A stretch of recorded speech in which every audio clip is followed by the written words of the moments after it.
Hi, ஒரு கவிதை படிச்சுங்க, ரொம்ப அழகாக இருந்துச்சு. அது எனக்கு உங்ககிட்டலாம் ஷேர் பண்ணிக்கணும்னு ஆசையாக இருந்துச்சு. ஸோ அதுக்கு தான் இந்த வீடியோ. என்ன கவிதை அப்படின்னு பார்த்தீங்கன்னா, கவிதை சொல்கிறதுக்கு முன்னாடி நான் இன்னொன்றும் சொல்லிடுறேன். இந்த கவிதையில் வர வரிகள் இருக்குது பார்த்தீங்களா, அது கண்டிப்பாக நம்மளுடைய எல்லாரோட லைஃப்லையும் ஒரு ஒரு ஒரு டைமில் கண்டிப்பாக நடந்திருக்கும், ஷியராக நடந்திருக்கும். ஓகேவா? என்னன்னு பார்த்தீங்கன்னா, இந்த வரி என்னன்னு சொல்லட்டுமா? நாம் அன்பு செலுத்தும் மனிதர்கள் அனைவரும் நம்மால் தேர்ந்தெடுக்கப்பட்டவர்களே. எவ்வளோ நல்லா இருக்குல்ல? நாமளே ஒரு பர்சனை சூஸ் பண்ணிட்டு எதுக்கு ஒரு வன்மத்தோடு நம்ம இருக்கணும் சொல்லுங்க?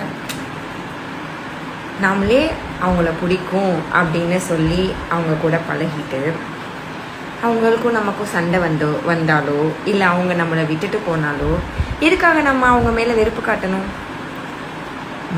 என்ன ஸ்டேல இருந்தோமோ அதே ஸ்டே கடைசி வரைக்கும் இருக்கணும். அது எவ்வளோ அழகாக சொல்லியிருக்காரு பார்த்தீங்களா? கண்டிப்பாக இது உங்கள் எல்லாரோட லைஃப்லேயும் நடந்திருக்கும். யோசிச்சு பாருங்கள்.